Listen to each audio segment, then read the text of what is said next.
tere, armas! Tänane teema on enesearmastus ja eneseväärtustamine. Väga sügav teema. Ja tõesti, see on selline, ütleme, pandeemia mõõtu asi, et tihtipeale me mingeid osasid endas ei väärtusta, ei armasta. Ja see peegeldub ka meie elus.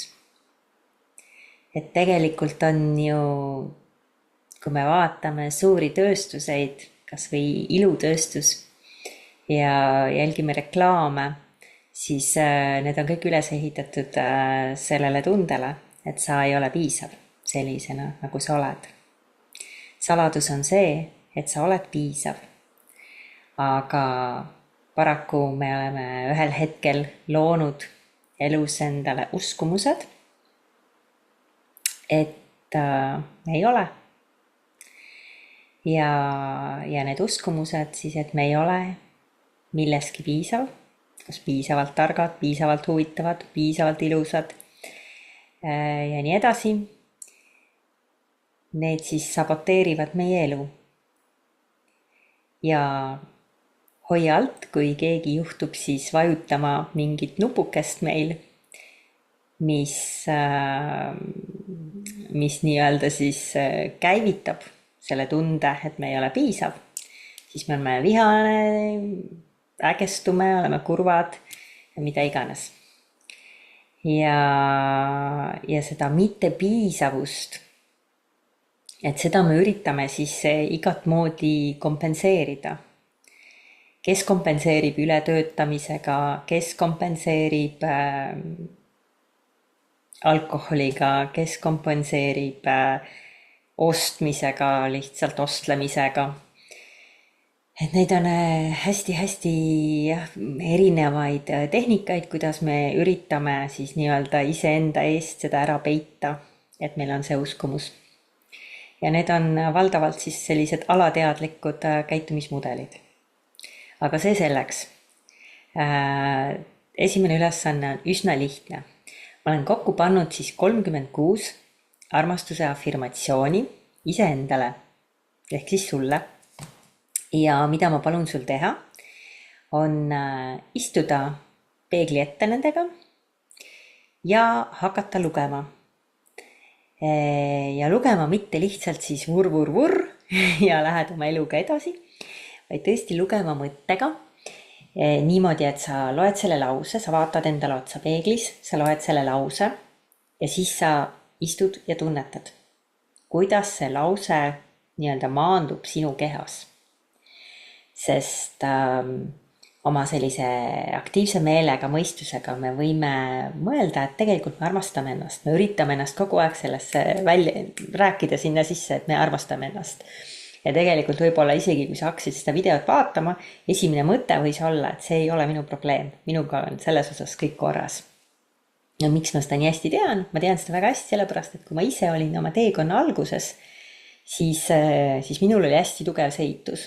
Et mul ei ole seda, see ei ole minu probleem. Ma armastan ennast suurepäraselt. Aga läks aega mööda ja selgus, et see päris nii ikkagi ei ole. Ja tegelikult isegi tegeledes nende asjadega sügavuti minnes, ma võin öelda, et see teema on selline, et isegi kui sa oled tegelenud, tulevad jälle uued aspektid ja kihid ja sa saad nendega jälle tegeleda.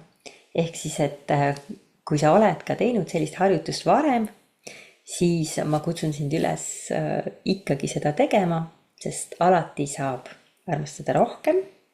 Võib-olla avanevad mõned uued kihid seal ja kui ka tõesti on nii, et sina armastad ennast 100%, siis on see suurepärane harjutus.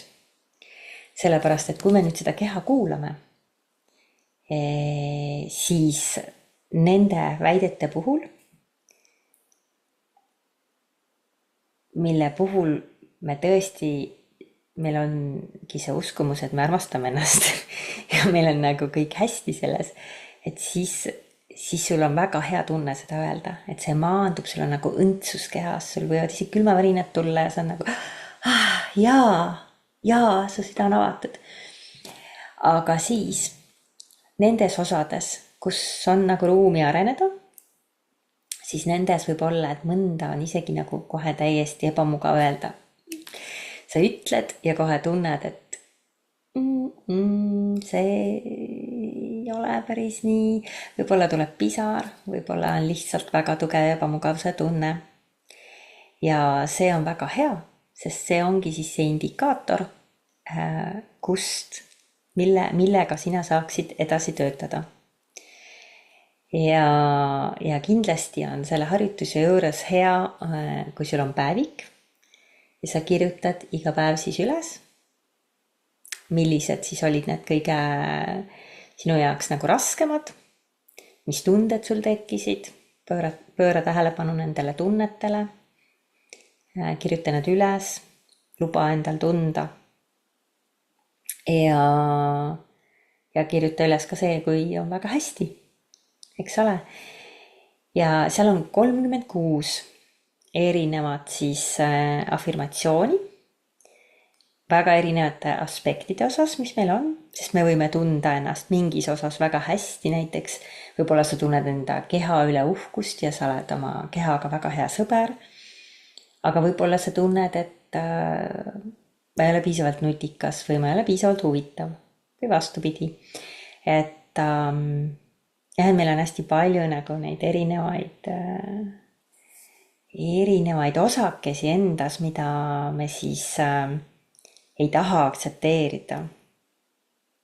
ja loomulikult on ka hea indikaator, et kui sul nii-öelda on seda teadlikkust olla kohal, kui keegi sind käivitab ja tõesti vaadata, et see, mida ta ütles, kuidas see pani mind tundma mitteväärtuslikuna, et mis aspekti ta nagu puudutas. ja see on samuti siis annab sulle nagu hea nii-öelda selle plaani, et millega tööd teha.